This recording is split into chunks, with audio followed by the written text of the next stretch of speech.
So-called savages competing in sports they didn't know, all for the amusement of white spectators, a marathon runner chased a mile of course by stray dogs, and a guy with a wooden leg running the 100-meter dash. That's how many remember the 1904 Olympic Games. Today, the Olympics have become one of the most prestigious and popular competitions in the world. Every 4 years, many sports, which you don't usually hear about much, are put on the spot.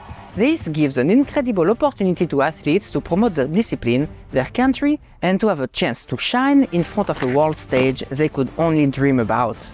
Well, I know, right now there is a lot of doubt and criticism around the upcoming Paris 2024 Olympics. Honestly, most French people were against having the Olympics in France to begin with. And what we've seen from the organizing committee up to now is far from reassuring. But one thing is certain, it will not be worse than the 1904 Olympics of St. Louis in the USA. It was so bad, in fact, that it almost put an end to the Olympic Games altogether. Yeah, the competition as we know it today could have never existed if it hadn't been saved by the following Olympic Games in London in 1908. Pierre de Coubertin, the founder of the modern-day Olympics, would later recall the 1904 event as the failed Olympics. He described the competition as a sideshow blended within a World's Fair exhibition which was happening at the same time in St. Louis. He also pointed out the mediocre level of athletes. Not only were they almost all Americans, but only the wealthy could compete. And to top it all off, even in the US, most people didn't know about the competition. It was a ridiculous display of amateurism that almost no spectator bothered to attend. Sport after sport, Coubertin revealed unbelievable stories that tarnished the image of the competition. But without a doubt, the most infamous event of this failed Olympics was also the main one, the marathon. This is the story of America's first Olympics. To understand the context around the 1904 Olympic Games, we have to quickly go back to the origins of the Olympics. From what we know, it all started about 2,800 years ago in Greece, more specifically in the sanctuary of Olympia. For some reason, I always thought it was called the Olympic Games because of Mount Olympus. But no, it has nothing to do with the highest mountain in Greece. It's not even in the same region. Anyway, the competition was originally held every 4 years as part of a religious festival to worship Zeus.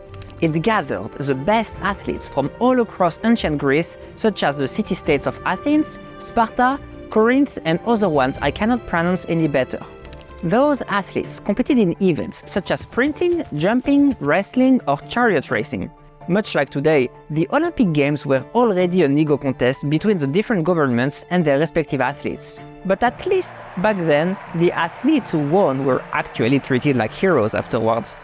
The tradition went on for over 1,000 years until the Roman Empire, freshly converted to Christianity, decided to ban all non-Christian festivals, including the Olympic Games. For hundreds of years after that, the memory of the Olympics slowly faded into obscurity until no one remembered them anymore. That was until 3 men decided to bring them back. The first one was Evangelos Zappas. In the 1850s, the wealthy Greek philanthropist wanted to promote Greek culture and national identity. Inspired by the glorious past of his country, he spent a ton of money to restore the old stadium in Athens, and for the first time in over 1,000 years, athletes were competing in the Olympic Games. But the event was mostly regional, and without the next person, this effort would not have been enough to truly revive the Olympic Games. That second man was William Penny Brooks, a British physician who wanted to promote physical fitness through sports, especially at school. Around the same time as Zappas, he created a local yearly competition called the Wenlock Olympian Games, a competition that is still going strong as of 2024, and the good news is that anyone can participate, even foreigners. It happens every year in the small town of Much Wenlock in the UK. Unfortunately, both Zappas and Brooks passed away before the first two Olympic Games of the modern era were held. But they both served as key inspirations for the third and main protagonist responsible for the revival of the competition. At a time when most French people largely consider sports as unrefined activity for savages, the Frenchman Pierre de Coubertin had a different idea. He believed the defeat in the Franco-Prussian War of 1870 was the result of poor fitness among the youth. Wanting to change the French perspective on sports, he learned from the English model and worked on reviving the Olympic Games. And so, he organized the first modern Olympic Games held in 1896 in Athens. This was a huge success, and like the original competition, it would be held every 4 years after that. With Coubertin at the head of the organization, the second edition logically occurred in Paris, and this was again a huge success. Just kidding, I lied, it was a disaster. Despite Coubertin's involvement, the French still didn't care about sports, so the competition went completely unnoticed. And with this failure, Coubertin knew that the next Olympics would be critical for the future of the competition. He had to choose wisely where the competition would take place next. Chicago was a natural choice for several reasons. It had successfully hosted another major event a few years back, it possessed some of the most modern facilities in the world, and it had already secured funding for the event. Coubertin was confident that Chicago was going to make the 1904 Olympic Games shine on the world stage. Except the 1904 Olympics didn't take place in Chicago, but instead they took place in St. Louis. So, what happened?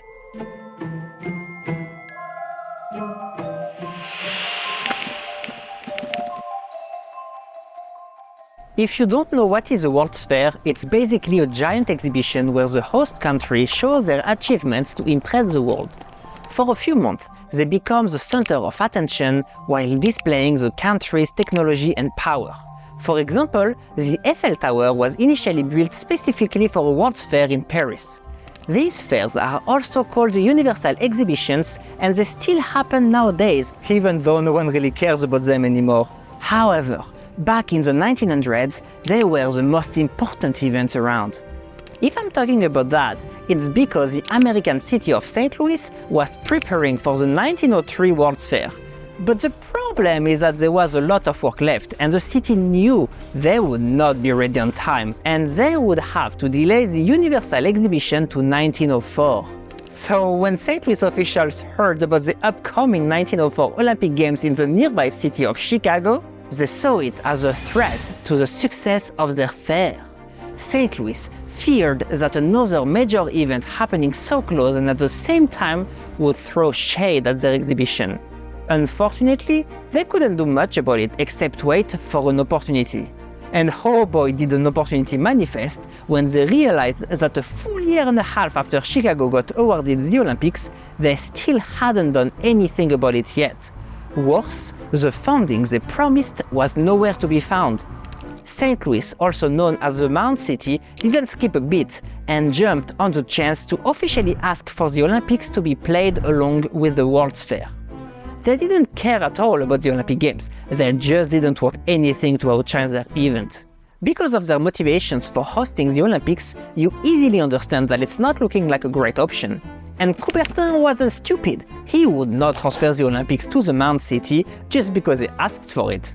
No, what really sealed the deal was a genius or diabolical move they made right after. You see, St. Louis managed to be selected to host the 1904 USA Championships of Track and Field. The yearly competition was scheduled to take place around the same time as the Olympics. Back then, track and field was the most popular sport in the US, and if nothing was done, there is no doubt that most American athletes would rather compete in the official USA Championships than in the unknown Olympics. This would surely lead to a disaster and mark the end of the Olympics. Coubertin, responsible for making the Games a success, couldn't let that happen, so he was faced with choosing between two difficult options: delay the Olympics by 1 year or transfer them to St. Louis. Eventually, he made the controversial decision to transfer the location to St. Louis rather than disturb the 4-year cycle of the competition. But hey, at least the drama helped bring awareness to the Olympics and raise public interest in the Games. Now, most people in the US had at least heard about it. And for the next couple of years, St. Louis made massive improvement to its infrastructure. The World's Fair was going to hold the largest exposition ever witnessed in history and receive millions of guests. No doubt about it, the Universal Exhibition is going to be a huge success. But the Olympics? Not so sure.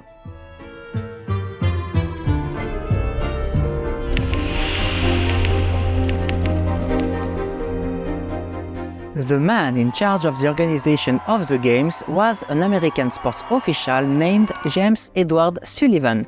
And let's just say, Sullivan and Coubertin were not very good friends. Indeed, a few years back, Sullivan tried to create his own international organization. Coubertin saw it as an attempt to steal the concept of the Olympics from him, and from that point on, he hated Sullivan. But since Sullivan was the president of the American organization responsible for the official track and field USA championships, Coubertin couldn't exclude him from the Games. Instead, Coubertin straight up refused to be part of the organization of the Games. You heard that right. The founder and man in charge of the Olympics Committee left the organization of the Games to the city of St. Louis with no guidance whatsoever. In fact, not only did Coubertin not visit St. Louis during the preparation of the Games, he wouldn't even show up for the Games themselves. As a result, it prevented the Olympics from being recognized as an official international institution. This situation was made even worse by the fact that this was only the third Olympics, with the previous one being a complete failure. So there wasn't any kind of rulebook to follow yet, and the concept and principles of the competition were still blurry. But what really set the 1904 Olympic Games to failure was the fact that no professional athlete was allowed to compete. This may sound crazy to you, but it is actually even worse than it sounds. To be eligible to compete in this competition, athletes had to be part of an accredited association reserved for gentlemen. And by gentlemen, I am not talking about nice people.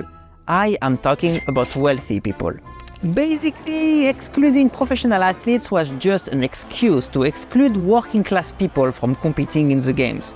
So yeah, only people with money were allowed to compete. And when I say people, what I really mean is men, not women.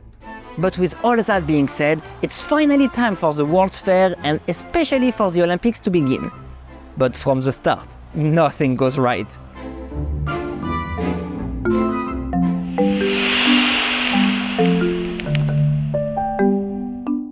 The 1904 St. Louis Olympic Games started off with gymnastics. This contest included a total of 12 events, 3 of them somehow being track and field events. And every athlete taking part in the contest had to participate in all 12 events, with the final ranking in gymnastics based on a total score earned throughout all the different events. Don't ask me why they did that, I have no idea, and it doesn't make any sense. In fact, that's because of such nonsense that you end up with one of the top athletes earning 3 gold medals in actual gymnastics events, such as the vault and parallel bars, but not even making the top 5 in the overall ranking. And that's how the same athlete ended up running a 100-meter dash with a wooden leg. But that wasn't the only sport that didn't make a lot of sense. The 1904 Olympic Games included sports that you definitely wouldn't think of as part of the Olympics, such as diving for distance, rope climbing, or even tug of war.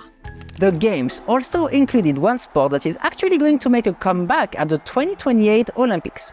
I am talking about lacrosse, which is roughly like field hockey but with nets at the end of a stick. But that competition went pretty smoothly.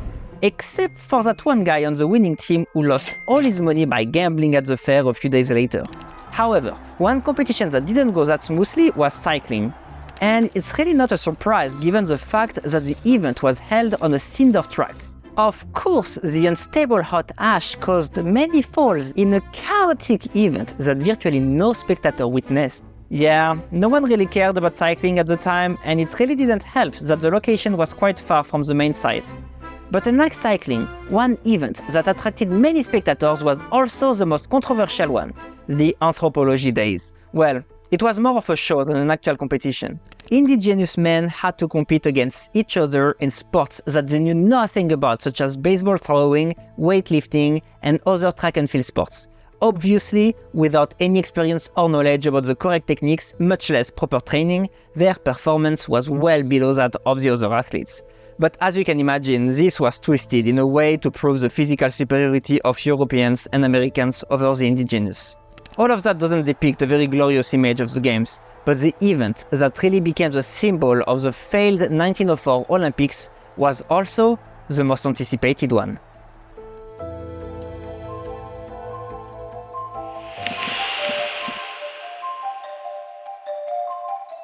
It was 3 p.m. on August 30th, 1904 when the starting signal for the long-awaited marathon sent all 32 athletes running on the track. Contrary to what you may think, and although the marathon is based on a 2,500-year-old legend, the famous race wasn't even a thing until the very first modern Olympic Games in 1896. In fact, around that time, this kind of distance was almost unheard of. Due to how dangerous it was considered, the marathon was both a controversial and a prestigious event. And so, 10,000 spectators flocked to the stadium to witness athletes who could perform such a feat. But the conditions of the race were far from optimal. Under a burning sun of 90 degrees Fahrenheit, athletes started running a few laps on the track before exiting the stadium. The athletes, now running in the streets of St. Louis, not only had to deal with the intense heat, but also with a cloud of dust so dense that the runners couldn't see more than a few feet in front of them. But that's not the worst part. Because of that dust, an athlete collapsed on the side of the road and was brought to the hospital in a critical condition. The dust had caused serious bleeding in the lining of his stomach, almost killing him. But at least the athletes could count on the organization to provide them with many water stations along the way. Right? Tube station. That's it. Under excruciating heat of over 90 degrees Fahrenheit, breathing a dry and dusty air, there were a grand total of 2 water stations across the entire marathon. But wait, there is more! You see, the lack of water stations wasn't a mistake but an experiment conducted by none other than Sullivan to observe the consequences of dehydration on the human body. You know, as if the athletes needed the extra challenge. It is especially ridiculous considering how hydration affects performance even in normal conditions. And I'm not only talking about sports performance. Anyone who is dehydrated is going to lose focus and energy, both physically and mentally. That's why it's so important to remain hydrated. Unfortunately, most sports drinks on the market often do more harm than good because they contain harmful sugars and additives. Not only do they not hydrate you properly, but they also put your health at risk. And they definitely don't contain enough potassium, which is the most important electrolyte. On top of that, the vitamins they contain are usually made in a lab from bad stuff like GMO cornstarch or corn syrup. But unlike the athletes in this marathon, you now have access to a true hydration drink thanks to PowderVitamin. PowderVitamin created an electrolyte powder that improves your focus and boosts your energy without any junk. Just mix a serving of powder with water and get access to essential electrolytes of the highest quality. It contains 14 times more potassium than common sports drinks, and its vitamins come from real food. It has no additives, no calories, and you have the choice between 10 different delicious flavors. So click on the link in the description and place your first order today. I recommend you pick the value bundle so you can choose between 4 different flavors for less than 23 cents per serving. Again, click on the link in the description to get your electrolytes today. Back to the race. Athletes who couldn't deal with the race conditions started dropping out one after another, including the favorite runner who was forced to give up after throwing up because of the dust. But not everyone gave up, including a South African athlete who was running barefoot. Unfortunately, he came across a bunch of stray dogs who started chasing him aggressively. Terrified, the athlete ran away and found himself over a mile off track before getting back into the race. With this mishap, he lost any chance of winning the marathon, but incredibly, he still ended up in 9th place. But the man who was probably the best athlete still in the competition was the only Cuban in the race. Standing at 5 feet tall, what he lacked in height, he definitely made up for it with his flashy personality and carefree attitude. As a former mailman, he raised money by running around Cuba to finance his trip to the US. But when he arrived in New Orleans, he got carried away and gambled all his hard-earned money. He ended up losing everything, but he wasn't bothered. He just walked and hitchhiked all the way to St. Louis. On the day of the marathon, he had no running gear. In fact, he was wearing heavy pants despite the hot weather. But once again, this was not a problem for him. He just cut his trousers at the knees and he was ready to race. Well, that is when he didn't stop to chat with spectators along the way, which he did a lot. But he was so good that despite his multiple chat breaks, he was actually leading the race. But after a while he got hungry, so he casually asked the spectator to give him a couple peaches. The spectator refused, but the Cuban athlete grabbed them anyway. But he was still hungry, so he later stopped to get an apple from a tree. Unfortunately for him, this time the fruit was rotten, and it gave him a few cramps that led to a bit of an urgency. After that, he had to take a break, so he literally took a nap. When he finally woke up and crossed the finish line, where do you think he placed? Fourth! The guy had the time to stop running, to talk to people, to eat, to relieve himself, and even to take a nap, and he still ended up in 4th place at an Olympic Games marathon. If you think this is ridiculous enough, you haven't heard about the actual winner yet. In all the chaos of the race, an American athlete had taken the lead. But around the halfway mark, he started experiencing cramps and decided to throw the towel. He sat in one of the organizers' cars following the race and enjoyed the ride until the car broke down not long before the finish line. You see it coming, don't you? By that time, he felt a lot better and decided to get out of the car and decided to run again. And so, with a huge lead over the other runners, he entered back inside the stadium, waving at the crowd that was cheering on him. Inside the stadium, no one had any idea he wasn't part of the competition anymore. So when he crossed the finish line, he was given the gold medal by the US president's daughter. And for a short moment, everyone thought he had won. But the real winner of the race was still running, and he was giving everything he had. Followed closely by his coaches, this other American athlete had a whole team to support him. But despite asking for it, he wasn't allowed any water. Instead, his coaches believed that egg white and brandy were a lot better. Towards the end of the race, the athlete could barely run. He had to be physically supported by his 2 coaches. They were almost carrying him at this point. When he came back into the stadium and finally crossed the finish line, he had lost 8 pounds and had to spend a few hours at the hospital because of dehydration. This event would also mark the end of his career as he decided to retire right after this race, and honestly, I understand. His final time was 3 hours and 28 minutes, which, given the conditions, is actually not that bad. This concludes the story of the 1904 Olympic Games. Or does it? What if I told you that everything I have said in this video so far was actually a lie?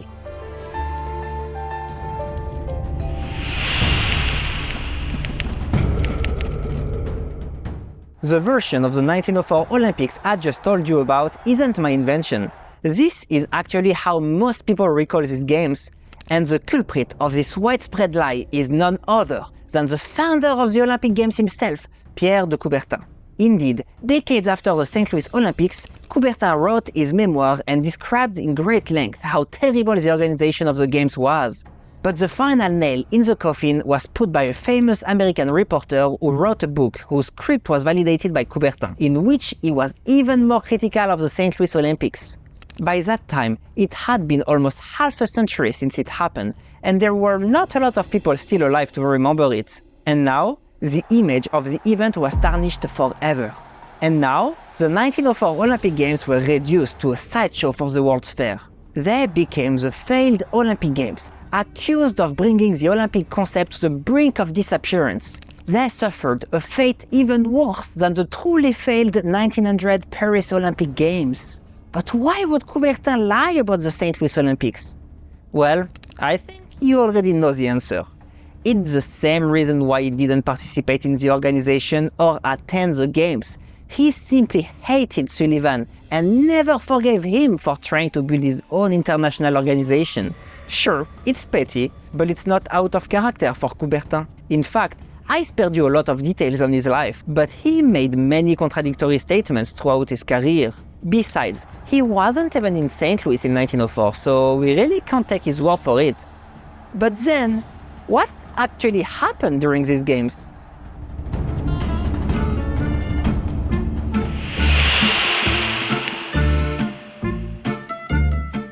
When the 1904 St. Louis Olympic Games concluded, it only received praise.